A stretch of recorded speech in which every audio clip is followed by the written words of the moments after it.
जब बांग्लादेश में राजनीतिक उथल-पुथल हो रही थी, तब भारत को पूर्व प्रधानमंत्री शेख हसीना की सुरक्षा सुनिश्चित करने के लिए तुरंत कार्रवाई करनी पड़ी।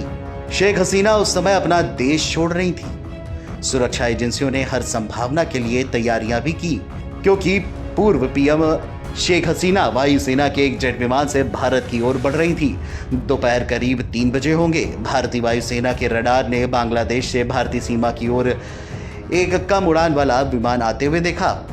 भारत ने हाई प्रोफाइल यात्री के बारे में जागरूक सुरक्षा कर्मियों ने विमान को भारतीय क्षेत्र में प्रवेश करने की अनुमति दी। सुरक्षा प्रदान करने के लिए पश्चिम बंगाल के हाशिमारा वायुसेना बेस से 101 स्क्वाड्रन के 2 राफेल लड़ाकू विमानों को बिहार और झारखंड के ऊपर तैनात किया गया। विमान ने अपने तय किए गए रास्ते पर उड़ान भरी।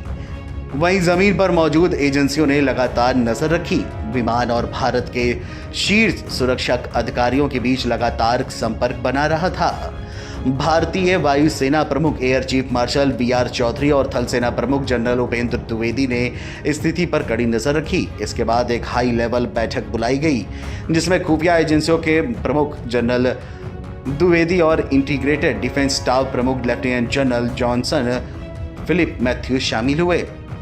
शाम करीब 5:30 बजे हसीना का जहाज इंडियन एयरबेस पर उतरा तो उनका स्वागत राष्ट्रीय सुरक्षा सलाहकार अजीत डोभाल ने किया। दोनों ने 1 घंटे तक बैठक की, जिसमें बांग्लादेश की मौजूदा स्थिति और हसीना की आगे की योजना पर चर्चा हुई। इसके बाद डोभाल ने प्रधानमंत्री नरेंद्र मोदी की अध्यक्षता वाली सुरक्षा मामलों की कैबिनेट समिति को जानकारी दी। दिन भर प्रधानमंत्री को पूरी जानकारी दी जाती रही थी। शीर्ष सुरक्षा अधिकारियों को एक शीर्ष स्तरीय बैठक भी हुई, जिसमें जनरल द्विवेदी, खुफिया एजेंसी के प्रमुख और एकीकृत रक्षा स्टाफ के प्रमुख लेफ्टिनेंट जनरल जॉनसन फिलिप मैथ्यू भी शामिल हुए। वहीं हसीना के इस्तीफे और देश छोड़ने के बाद सोमवार से बांग्लादेश में अफरा तफरी मची थी। नौकरी कोटे के खिलाफ प्रदर्शन शुरू हुए थे, जो बाद में हसीना खिलाफ पूरे पैमाने पर आंदोलन बन गए थे।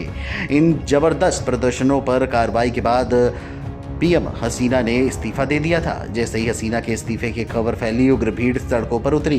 कुछ लोगों ने उनके पिता और बांग्लादेश के संस्थापक शेख मुजीबुर रहमान की प्रतिमा तक को तोड़ दिया। राष्ट्र के नाम संबोधन में सेना प्रमुख जनरल वकार उज जमान ने घोषणा की कि एक अंतरिम सरकार बनाई जाएगी, और उन्होंने देश की पूरी जिम्मेदारी लेते हुए अधिकांश राजनीतिक दलों के सदस्यों से मुलाकात भी की है। बहरहाल अब शेख हसीना अपने वतन बांग्लादेश कब लौट पाएंगी या नहीं, ये तो आने वाला वक्त ही बताएगा। Video desk NBT online.